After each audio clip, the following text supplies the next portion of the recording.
नमस्ते दोस्तों। क्या आप भी मई महीने में ताज़ी हरी भिंडी उगाना चाहते हैं? अगर हाँ, तो यह वीडियो आप ही के लिए है। आज हम आपको मई के महीने में भिंडी की खेती की A to Z जानकारी देने वाले हैं, जिससे आपको भिंडी की पैदावार बम्पर मिलेगी। इस वीडियो में हम आपको मिट्टी से लेकर कीट नियंत्रण तक सब कुछ बताएंगे। तो चलिए वीडियो को शुरू करते हैं। सबसे पहला जरूरी काम होता है सही समय और स्थान का चुनाव। क्यों मई का महीना अच्छा है? मई का महीना भिंडी की खेती के लिए बहुत अच्छा है, क्योंकि इसे गर्म और आर्द्र जलवायु पसंद है। 25 डिग्री सेल्सियस से 35 डिग्री सेल्सियस तापमान इसकी वृद्धि के लिए आदर्श है।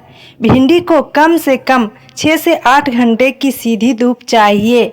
ऐसी जगह चुनें जहां पर्याप्त धूप आती हो। आप इसे खेत में, क्यारियों में, बड़े गमलों में कम से कम 12 से 18 इंच गहरा या ग्रो बैग्स में भी उगा सकते हैं। भिंडी को अच्छी जल निकासी वाली भुरभुरी और उपजाऊ मिट्टी पसंद है। हल्की अम्लीय pH मान 6 से 7 मिट्टी सबसे अच्छी होती है। अब हम बात करते हैं कि मिट्टी को कैसे तैयार करें। सबसे पहले आपको खेत की गहरी जुताई करें, मिट्टी को भुरभुरा बनाएं। प्रति एकड़ 8 से 10 टन अच्छी सड़ी हुई गोबर की खाद या कंपोस्ट मिलाएं। यह मिट्टी की उर्वरता और जल धारण क्षमता को बढ़ाता है। आप इसमें नीम खली भी मिला सकते हैं। अब हम आपको बताने जा रहे हैं कि गमले के लिए मिट्टी कैसे तैयार करें। इसके लिए आपको 50% सामान्य मिट्टी लेनी है, 30% गोबर की खाद या वर्मी कंपोस्ट, 20% रेत या कोकोपीट जल निकासी सुधारने के लिए थोड़ी सी नीम खली भी मिला लें। अब हम बात कर रहे हैं कि बीज का चुनाव और उसकी बुआई कैसे करें। हमेशा अच्छी गुणवत्ता वाले स्वस्थ और प्रमाणित बीज चुनें। स्थानीय नर्सरी या विश्वसनीय बीज भंडार से खरीदें। कुछ लोकप्रिय किस्में जैसे पूसा A4, परभनी क्रांति, अर्का अनामिका, हिसार उन्नत जैसे लोकप्रिय किस्म बहुत अच्छी होती है। बुआई से पहले बीजों को 24 घंटे के लिए पानी में भिगो दें, इससे अंकुरन जल्दी होता है। आप फफूंदनाशक से बीजों का उपचार भी कर सकते हैं, ताकि अंकुरन के दौरान लगने वाले रोगों से बचाया जा सके। अब हम आपको बताने जा रहे हैं कि बुआई का तरीका खेत में आपको कैसे करना चाहिए। आपको कतारों में बुआई करना चाहिए। 2 कतारों के बीच 60 से 75 सेंटीमीटर यानी कि 2 से 2.5 फीट की दूरी रखें। 2 पौधों के बीच 15 से 20 सेंटीमीटर यानी कि 6 से 8 इंच की दूरी रखें। बीजों को 2 से 3 सेंटीमीटर यानी 1 इंच गहराई पर बोएं। अब हम आपको गमले में कैसे बुआई का तरीका क्या है उसके बारे में बात करने जा रहे हैं। प्रत्येक गमले में 2 से 3 बीज बोएं।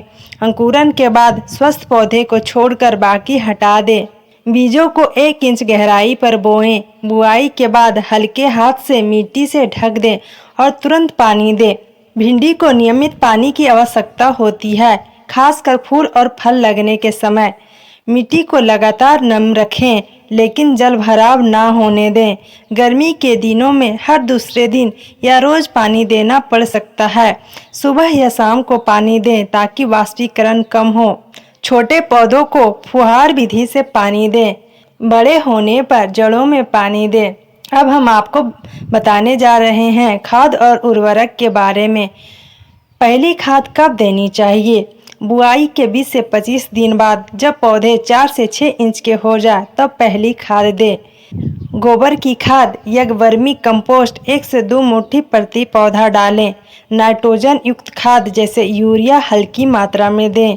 दूसरी खाद फूल आने से ठीक पहले लगभग 45 से 50 दिन बाद। जैविक खाद में आप तरल खाद जैसे सरसों की खली का पानी, कंपोस्ट चाय आदि दे सकते हैं। रासायनिक खाद में आप फास्फोरस और पोटेशियम युक्त खाद जैसे DAP, पोटास फूल और फल लगने में मदद करते हैं। ध्यान दें, रासायनिक खाद का प्रयोग करते समय मात्रा का विशेष ध्यान रखें और हमेशा पौधे से थोड़ी दूरी पर ही डालें। अब हम आपको बताने जा रहे हैं कि कीट और रोग का नियंत्रण कैसे करें।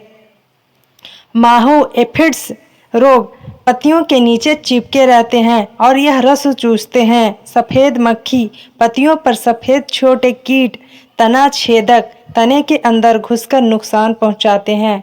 फल छेदक फलों को नुकसान पहुंचाते हैं। इसके नियंत्रण के लिए हमें क्या करना चाहिए?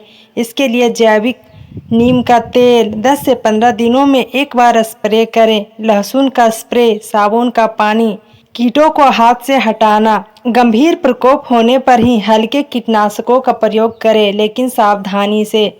सामान्य रोग की बात करें तो इसमें पीला सीरा मोज़ेक यह भिंडी का सबसे खतरनाक रोग है। पत्तियों की नसें पीली पड़ जाती है और पौधा छोटा रह जाता है। दूसरा पाउडरी मिल्ड्यू पत्तियों पर सफ़ेद पाउडर जैसी परत जम जाती है। इसके नियंत्रण के लिए आपको रोग प्रतिरोधी किस्में लगाएं। रोगग्रस्त पौधों को तुरंत हटाकर नष्ट करें। सफ़ेद मक्खी को नियंत्रित करें क्योंकि ये इस वायरस के वाहक होते हैं। नीम का तेल या फफूंदनाशक का प्रयोग करें। अब हम टिप्स की बात करते हैं। नियमित रूप से पौधों का निरीक्षण करें ताकि शुरुआती अवस्था में ही समस्या का पता चल जाए।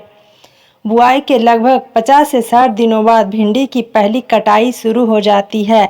जब भिंडी 3 से 4 इंच लंबी हो और कोमल हो तब काटे। बहुत बड़ी होने पर यह रेशेदार हो जाती है। धारदार चाकू या कैंची से डंठल सहित काटे। हर 2 से 3 दिन में कटाई करें। नियमित कटाई से पौधे में और फल लगते हैं। सुबह के समय कटाई करना सबसे अच्छा रहता है।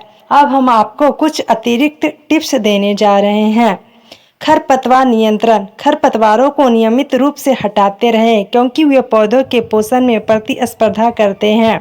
जड़ों के पास सूखी पत्तियां या पुआल डालने से मिट्टी में नमी बनी रहती है और खरपतवार कम उगते हैं। इसे मल्चिंग विधि कहते हैं।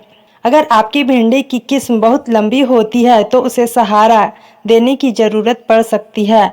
अत्यधिक गर्मी, पानी की कमी या पोषण की कमी से फूल झड़ सकते हैं। इन चीज़ों का ध्यान रखें।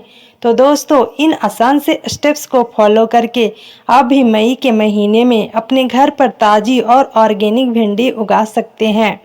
यह वीडियो आपको कैसा लगा कमेंट करके ज़रूर बताएं।